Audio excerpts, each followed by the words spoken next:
Today we are going to do quick review 7.8. It's called factoring by grouping. It's usually done with 4-term polynomials. But before we do that, let's just review our factoring rules. When factoring, the first thing you ask is there a GCF, greatest common factor, right?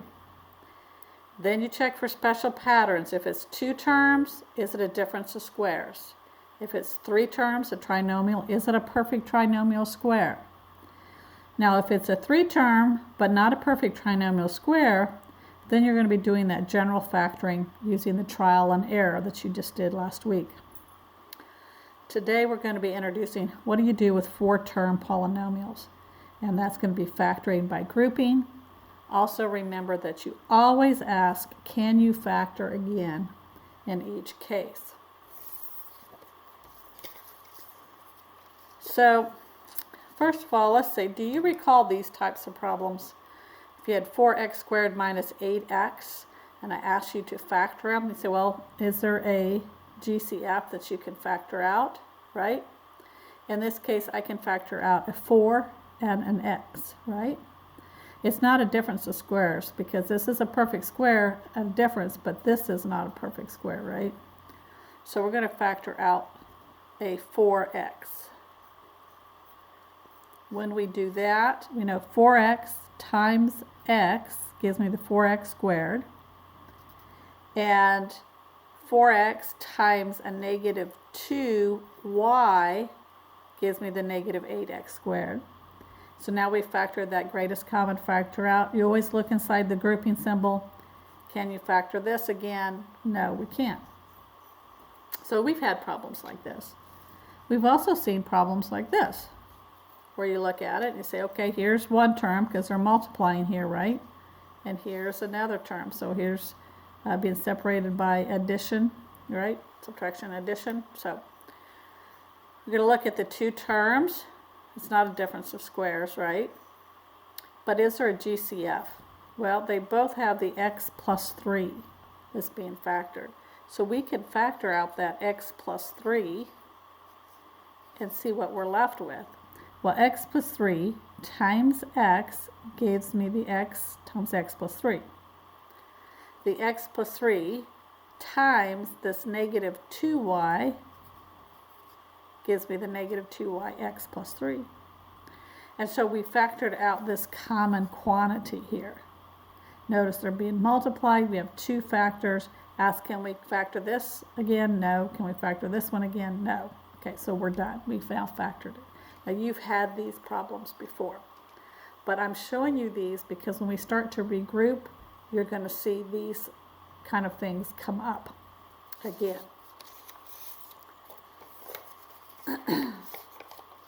So what do you do when you have 4 terms? Again, you're going to factor by grouping. So here we have 4 terms, 1, 2, 3, 4. First thing you're always going to ask yourself, is there a GCF? Well, notice these 3 all have an x in common, but this one doesn't, right? It's definitely not a special pattern.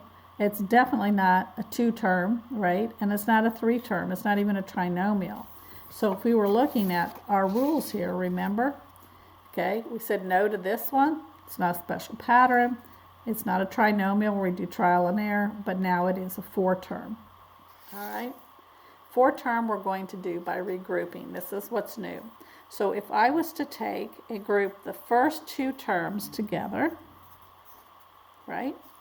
Put my plus sign here and group the last 2 terms together. Okay? I can do that because of addition. The property of associative says that I can regroup. So I'm regrouping. And now what I'm going to do is I'm going to look at each individual group. So I'm going to look at this first group right here. Can I factor this? Well, is there a GCF? Yes, they both have 2 x's, right? So that leaves me with x minus 5, and I've now factored this, right? Make sure you bring down your plus sign, and let's look at the second group that we did. Do they have a GCF? Yes, they both have a 2. So if I factor out the 2, I'm left with x minus 5. So now I have factored that. We're not done because this still is one term plus a second term. They're not being multiplied, right? They're not completely factored. Well, let's look, can we factor this again? Well, if we look at them, look at the first term, the second term, they both have that same scenario where they have the x minus 5 in common. So I want to factor out that x minus 5 out of each term. And I'm left with x squared in the first term plus the 2 in the second term. All right, and you look again, can I factor this? No. Can I factor this? No. And now we have factors, right? These are being multiplied. So we've now factored, all right, this 4-term polynomial, and that is our answer. If you did the FOIL method and multiplied this out and did your check step, you'd find you'd get the same thing there. Let's look at another example. All right, here's 4 terms. 1, 2, 3, 4. All right, do they have a GCF? Well, these all have P's, but this one doesn't, right? Okay. So let's go ahead and group. We're going to group the first 2 together, plus group the second 2 together, just like we did in the earlier problem. And now we're going to look at the 2 terms and see if we can factor them. These both have a p squared. So I'm going to factor out a p squared, right? P squared times 2p will give me the 2p cubed. P squared times a negative 5 will give me the negative 5p squared. Make sure you bring down this plus sign. This is a very common error. All right, and then we're going to look at the second one. Do they have anything in common? Yes, they're both divisible by 3. So I'm going to factor out a 3, and I'm left with 2p minus 5, because 3 times 2p is 6p. 3 times a negative 5 is a negative 15. So then you're going to look. Remember, we're still adding here. We don't have all factors across the board, so it hasn't been completely factored. We notice that we have 2 common groups. They both have 2p minus 5. So I'm going to factor out 2p minus 5. And I'm going to end up with this p squared plus 3. And now I have factored this. Everything is accurate. Let's look at another one. All right, so here, what happens if I regroup? All right, so I'm going to factor the x squared plus the 2xy plus, I'm going to regroup these, y squared minus 49, and see what happens. Here they both have an x, so I'm going to factor out an x. I'm left with x plus 2y plus, now here, looking at this group here, there isn't a GCF, is there? But it is 2 terms. This is a perfect square, and they're subtracting. So this is a difference of squares, because remember, 7 squared is the same thing as 49. So this is a difference of squares. So even though there's not a GCF, I can factor it because it's a difference of squares. I can make this y, 7, 7. And remember, we're going to have opposite signs when we're dealing with difference of squares.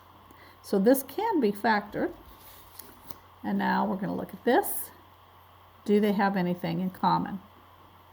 Can we factor? Because here we have 1 term plus another term, right? Well, they don't have anything in common. This isn't factors all the way across because we still have the addition. So this did not work, right? But let's look at regrouping a different way.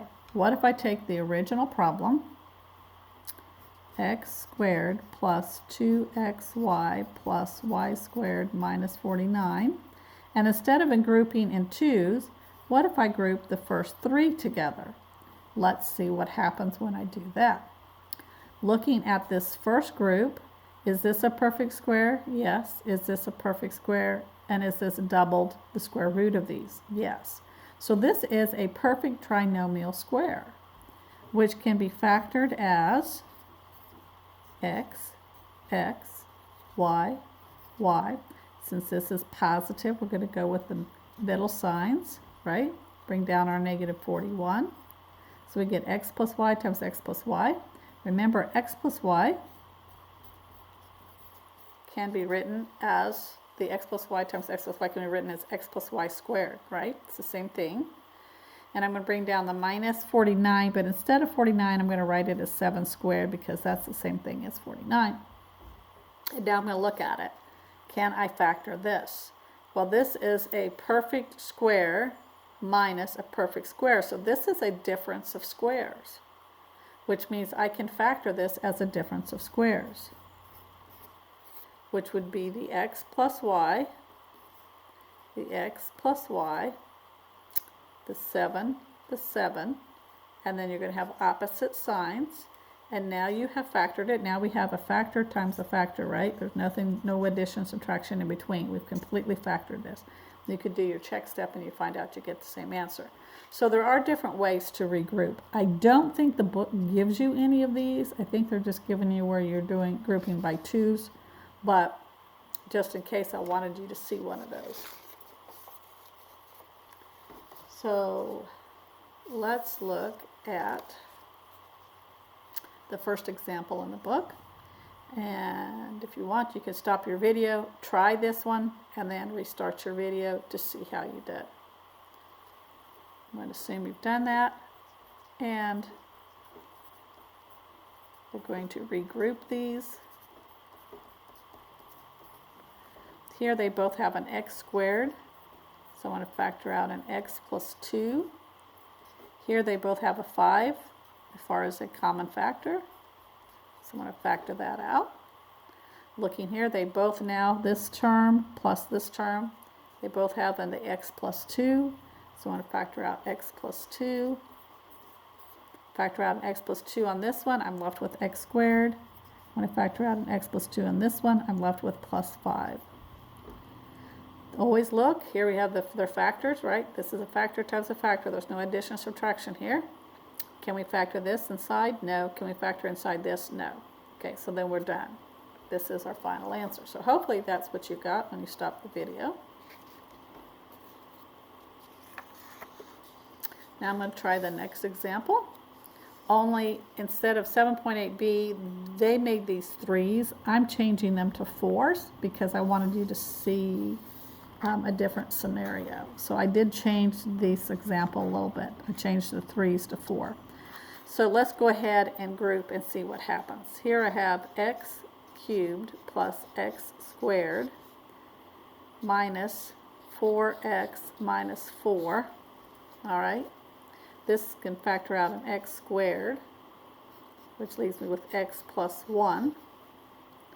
And this is going to, if I factor out a 4, this is going to give me x minus 1. Now notice what happened here. We have an x plus 1. Sorry, I'm factoring out an x squared, sorry. So here I have a x plus 1 and an x minus 1. So they're not exactly the same, are they? Right? But notice that this is subtraction. So I'm going to go back here and I'm going to rewrite this just so that you can see it a little bit different. You can only do associative with addition. So I'm going to assume this is plus minus 4 because a positive times a negative is a negative. So plus, this is going to be minus 4x minus 4. When I do that, I'm factoring out a negative 4 and I'm left with x plus 1. Okay, because I'm factoring out a negative 4. All right, so negative 4 times x is negative 4x. Negative 4 times positive 1 is a negative 4. Now, looking at these two terms, they both have the x plus 1. So I'm going to factor out the x plus 1. And I'm left with x squared plus a negative 4, right? But remember, a positive times a negative is the same thing as a negative. So that's really what that translates into. So here we have a product next to a product. You could say, okay, well, we're done. Well, remember my last rule, always check to see if you can factor again. So looking at this first one, can that be factored? No, that can't be factored again. Can this be factored again? Sure, this is a difference of squares. This is a perfect square minus a perfect square. So this can be factored as x, 2 times 2, because that's 4, plus minus. And so this would be your final answer. Okay. Now this is similar to 7.8b. They have a 3. I plugged in a 4 because I wanted you to see that sometimes you have to look and say, oh, I can factor again. All right, so that's why I changed that to the 4. At this point, if you think you got it, you're welcome to stop the video. I am going to go ahead and work all the example problems in the book. You might want to do those and then come back and watch the video. But if you think you got it, then you don't need to watch the video. So let's go ahead and look at the next problem that's in the book. All right, so here we have this. I'm going to group. Now notice, I'm just going to group like this. I'm going to make this plus minus, right? Because I can regroup addition problems, not subtraction problems, and associative. So I'm going to factor out my x squared, and I'm left with x minus 3 plus, here I'm going to factor out a negative 4. But first of all, let's just see, most of you would say, looking at this, you would say 4. So I'm going to factor out a 4 just so that you can see what happens. Now notice we have x minus 3 minus x plus 3. They all have different signs. So when that case comes, then just go ahead and pretend you're factoring out another negative 1. If I had factored out a negative 4, all right, out of here, then this would become a positive x, and this would become a negative 3. All right, so you're just factoring out a negative instead of a positive. So now I have x minus 3, x minus 3. So I'm going to factor that out, and this gives me x squared minus 4.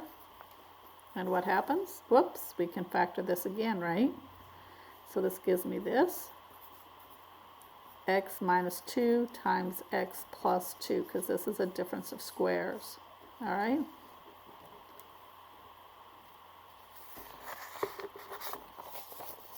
And let's look at the next problem, D.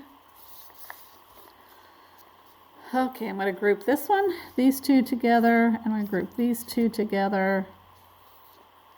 Here we have a 4. 4 is in common with the 8 and the 20, and there's also 2x squared. So an extra 4x squared is what I'm factoring out.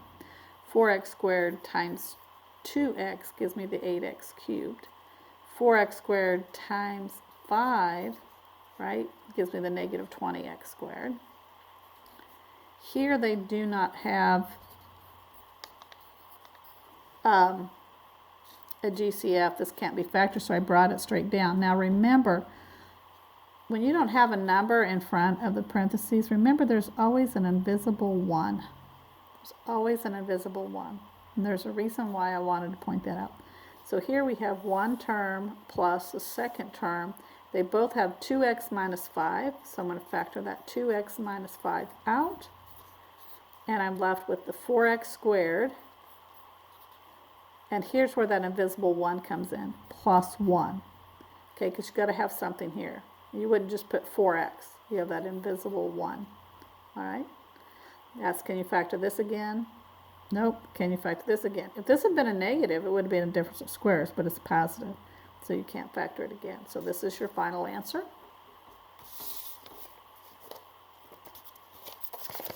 And then I think we have one more. We have 7.8D. Now this one's kind of unique as well. Okay? So here we have 4 terms. Let's group these two. Let's group the 4x squared minus the 2ab. Make this a plus minus, right?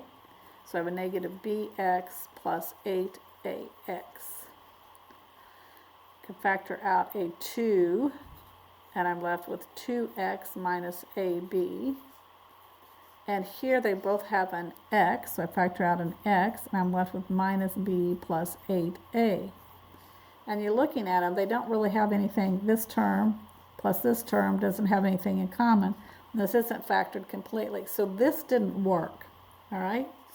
This didn't work. So let's try regrouping a different way. Let's switch the second and the third term. Now we can switch order, right, in addition, right, because of the community property. So instead of writing minus 2ab, I'm going to write the plus negative bx and the 2ab here, right? So now all I did was I switched these two. That's all I did. Now let's try grouping these. You're going to make this a plus when you regroup.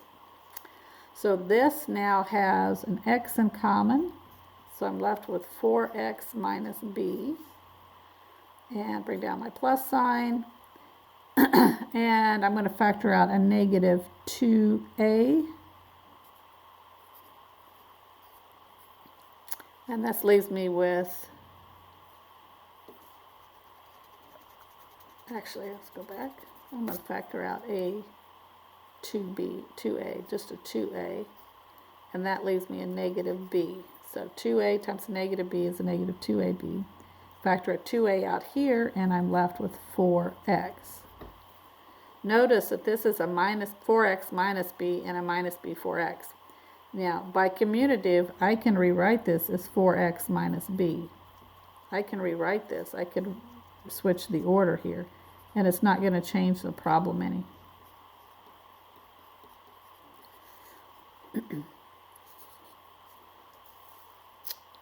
I'm sorry.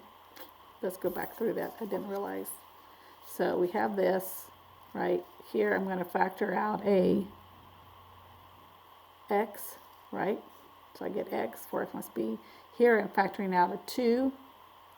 So 2a times negative b is negative 2ab. 2a times 4x is a negative 4ax, right? And then here's where I was talking about, when you're looking here, this is 4x minus b plus 4x. So I rearranged by switching these, and I made this 4x minus b. I did that so it looks like it's in the same format. And now we have these two terms, okay? And with these two terms, they both have a 4x minus b, left with the x plus the 2a. You always look at, can I factor this again? Can I factor this again? No. All right? So sometimes you have to not group in twos, you have to group in threes. Sometimes you have to switch the second and the third term around and then try grouping. All right? So that is all your examples.